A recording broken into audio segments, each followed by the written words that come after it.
Bien-aimés, bonjour chez vous. Absurdie des réalités du jeudi 10 octobre 2024.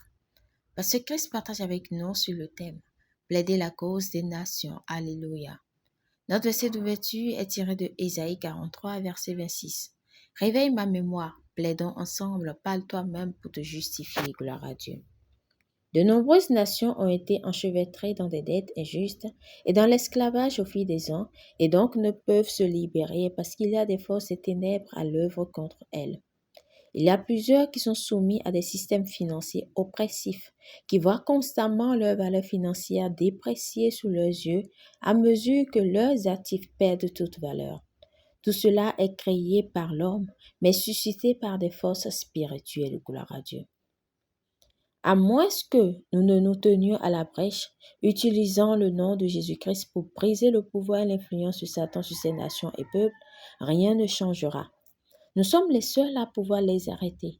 Nous devons utiliser le nom de Jésus pour confronter et démanteler les œuvres de Satan et opérer un changement. Nous devons plaider la cause des nations. Ésaïe 43, verset 26 nous appelle à réveiller la mémoire de Dieu, à plaider notre cause. La version standard révisée dit « Rappelez-moi, plaidons ensemble, exposez votre situation afin que l'on vous donne raison. » Alléluia. L'amplifié classique fait écho à la même vérité. Rappelez-moi vos mérites, plaidons et argumentons ensemble. Exposez votre situation afin que vous soyez justifiés. Ayez raison. Alléluia. Dans la Septante, Ésaïe 1,18 se lit ainsi. Venez, discutons ensemble, dit le Seigneur. La traduction message l'exprime encore plus clairement.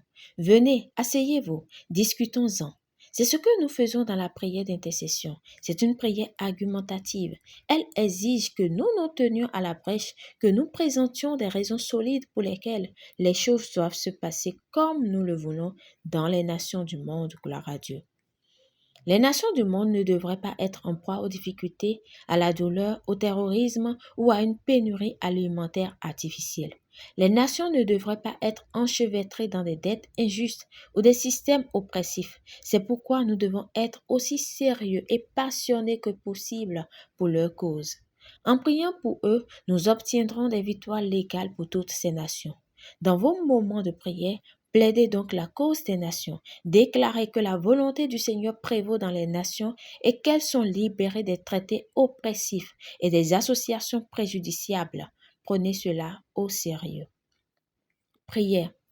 Cher Père, je prie pour les dirigeants des nations qui ont été soumis à des dettes injustes et à des traités préjudiciables afin qu'ils soient immédiatement libérés de ces traités injustes.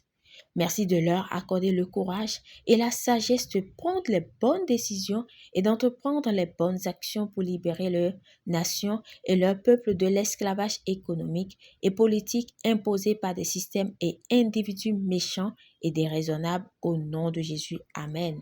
Pour une étude approfondie, nous lisons Ésaïe 41, verset 21, Ésaïe 1, verset 18, Jacques 5, verset 16 à 18.